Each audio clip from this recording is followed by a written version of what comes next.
തൊടുന്നതെല്ലാം പൊന്നാവുന്ന ഒരു മാജിക്കൽ മൊമെൻറ്റിലൂടെ കടന്നു പോവുകയാണ് ജി.ടി എന്ന് തോന്നിപ്പോകും. ഇന്നലെയും നമ്മൾ കണ്ടത് അതിൻ്റെ ഒരു തുടർച്ചയാണ്. ആർ-ആറിനെ അവർ തോൽപ്പിച്ചു വിട്ടത് 58 റൺസിനാണ്. ഇന്നലെ അവരുടെ ബാറ്റിങ്ങിൽ നമ്പർ 4-ൽ വന്നത് ആരാണ്? ഷാരുഖ് ഖാനായിരുന്നു.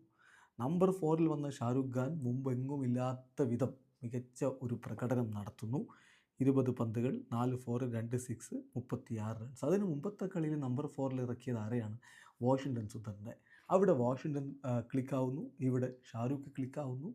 അതാണ് നമ്മൾ പറയുന്നത്, തൊട്ടതെല്ലാം പൊന്നാവുന്ന ഒരു മാജിക്കൽ മൊമെൻറ്റ്. അവരുടെ ബൗളിംഗ് നോക്കുക. 10 വിക്കറ്റുകളാണ് മുഹമ്മദ് സിറാജ് ഇതുവരെ എടുത്തിട്ടുള്ളത്. സായി കിഷോറിനും ഉണ്ട് 10 വിക്കറ്റ്, പ്രസിദ്ധ കൃഷ്ണയ്ക്ക് 8 വിക്കറ്റ്. എന്തൊരു ബൗളിംഗ് യൂണിറ്റാണത്. ഇനി ബാറ്റിങ്ങിലോ ഡ്രീം ഫോമിലാണ് സായി സുദർശനുള്ളത്. അതുപോലെ തന്നെ കാര്യങ്ങൾ ചെയ്യുന്നുണ്ട് ജോസ് ബട്ട്ലറും. അങ്ങനെ എല്ലാവരെയും വിസ്മയിപ്പിക്കുന്ന രൂപത്തിൽ അവരുടെ ടീം മുന്നോട്ട് പോയിക്കൊണ്ടിരിക്കവേ മറുഭാഗത്ത് രാജസ്ഥാൻ റോയൽസിൻ്റെ കാര്യമോ, ടീം ഇപ്പോഴും അതിൻ്റെ പൂർണ്ണ മികവിലേക്ക് എത്തിയിട്ടില്ല എന്ന തോന്നലാണ്. ടീമിന് ഇപ്പോഴും പ്രശ്നങ്ങളുണ്ട് എന്ന തോന്നലാണ് ഇന്നലത്തെ കളി വീണ്ടും അവശേഷിപ്പിക്കുന്നത്. ശരിയാണ്, സഞ്ജു മികച്ച രൂപത്തിൽ കളിച്ചു, അതുകൊണ്ടായില്ലല്ലോ. ജി.ടിയുടെ കുതിപ്പ് അവരെ ഇപ്പോൾ 1-ാം സ്ഥാനത്തേക്ക് എത്തിച്ചിട്ടുണ്ട്.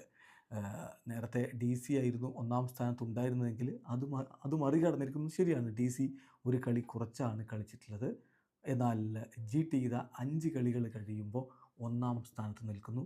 അത് വെറുതെ സംഭവിച്ചതല്ല, ഒരു മാജിക്കൽ മൊമെൻറ്റിലൂടെയാണ് അവർ കടന്നുപോയിക്കൊണ്ടിരിക്കുന്നത്.